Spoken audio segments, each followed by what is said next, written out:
लालपुर गांव में रामचंद्र नाम का एक व्यापारी रहता था। उसकी कपड़ों की दुकान थी और उसकी दुकान पर 3 नौकर थे। मोनू, तुम अपने घर गए थे ना? तुम्हारी बहन की शादी कैसी रही? बहुत अच्छे से हो गए मालिक। अगर आपने पैसों की मदद नहीं की होती तो पता नहीं क्या होता। ये तो सब ऊपर वाला करता है, मैं तो सिर्फ जरिया हूँ। रामचंद्र बहुत दयालु था और सबकी मदद किया करता था। मोनू भाई, सेठ जी कितने अच्छे हैं। मुझे भी माँ के इलाज के लिए कुछ पैसे चाहिए। मदद नहीं, बस एडवांस दिलवा दीजिए ना। अरे तुम खुद ही कह दो ना सेठ जी से, सेठ जी मना नहीं करेंगे। सबको इतनी आसानी से पैसे देते हैं? जरूर इस सेठ के पास बहुत ज्यादा पैसा है। अगर मैं कभी कुछ चुरा लूं तो इस सेठ को पता भी नहीं चलेगा और मैं माला माल हो जाऊंगा। एक दिन रामचंद्र जी को हाथ में चोट लग जाती है। उनका हाथ सूज जाता है तो वो अपनी हीरे की नई अंगूठी उतारकर दराज में रख देते हैं और भानु वो देख लेता है। अब तेरी किस्मत बदलने वाली है भानु बेटा।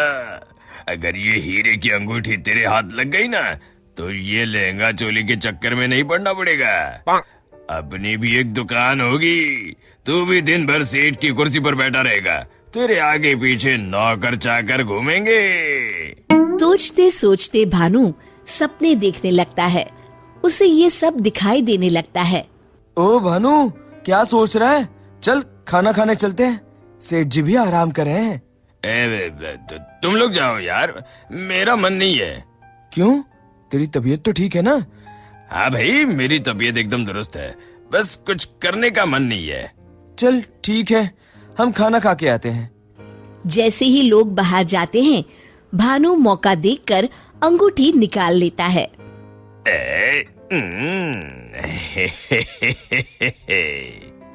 शाम के समय।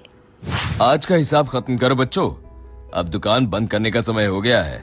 जब वे दराज खोलते हैं, अरे ये क्या, मेरी अंगूठी कहाँ गई? मोनू, भानु, भोला, तुम लोगों ने मेरी हीरे की अंगूठी कहीं देखी है क्या? कौन सी अंगूठी मालिक? क्या हुआ मालिक?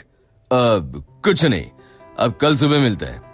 रामचंद्र रात भर सोचते रहते हैं। अगली सुबह। आज दुकान को दुल्हन की तरह सजाओ, हर आने जाने वाले का मुंह मीठा करवाओ, आज बड़ी खुशी का दिन है। ऐसी क्या बात है सेठ जी? दरअसल कई सालों पहले एक दिन मुझे एक हीरे की अंगूठी मिली। मैं उसे उठा के घर ले आया। उसी रात मुझे सपने में आकर एक बाबा ने श्राप दिया कि तूने पैसों के लालच में जो अंगूठी उठाई है, अब वही तेरा नुकसान करवाएगी। जब से वो अंगूठी मेरे पास थी, मुझे कहीं न कहीं घाटा होता रहता था। घर में कोई न कोई बीमार होता रहता था। पर कल वो अंगूठी किसी ने चुरा ली और वो चोर अंगूठी के साथ साथ श्राप भी ले गया। पर अगर ऐसा ही था तो आपने वो अंगूठी फेंक क्यों नहीं दी सेठ जी? अरे बाबा जी ने कहा था कि न मैं उसे फेंक सकता हूँ, ना ही किसी को दे सकता हूँ। बस मुझे इंतजार करना है कि कोई स्वेच्छा से वो अंगूठी मुझसे ले ले। तो क्या आपका श्राप मुझे मेरा मतलब उस चोर को लग जाएगा? बिल्कुल। अब वो बेचारा ना अंगूठी फेंक सकता है, न किसी को दे सकता है। वैसे एक उपाय है। क्या उपाय सेठ जी? अरे तुम्हें क्या करना भानु भैया, अब चोर जाने और उसकी किस्मत। तू चुप कर, मैं तो ऐसे ही जानना चाहता हूँ। हाँ, क्यों नहीं, क्यों नहीं। दरअसल अगर पूर्णिमा की रात को चोर हमारी दुकान के पीछे वाले बरगद के नीचे अगर अंगूठी गाड़ दे तो वो श्राप से बच जाएगा। तो आपने क्यों नहीं ऐसा किया सेठ जी? तू मेरी जान ले ले। अरे भाई, मुझे ये उपाय अभी पता चला। कल पूर्णिमा है, कल मैं उस अंगूठी को गाड़ने वाला ही था। लो, कर लो बात, अब तो चोर गया काम से। भानु पसीना पसीना हो जाता है। रामचंद्र अगली रात बरगद के पीछे छुपकर बैठ जाते हैं। तभी उन्हें एक परछाई आती हुई दिखती है। जैसे ही वो परछाई पेड़ के नजदीक आकर गड्ढा खोदने लगती है, रामचंद्र जी सामने आ जाते हैं।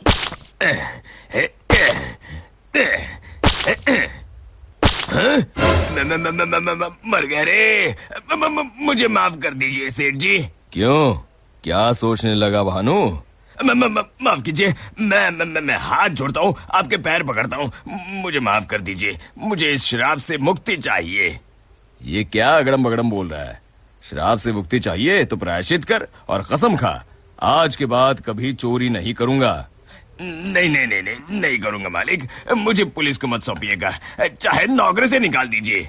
मैं कल ही चुपचाप गांव छोड़ के चला जाऊंगा। मैं नया काम देख लूंगा और कभी चोरी नहीं करूंगा। वादा? वादा मालिक, वादा। अरे भाई, अगर तुम वफादारी की कसम खाओगे तो मैं तुम्हें काम छोड़कर कैसे जाने दे सकता हूँ?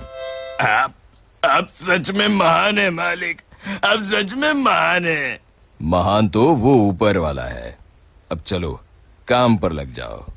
शिक्षा: अगर किसी को अपनी गलती का एहसास हो जाए तो उसे माफ कर देना चाहिए।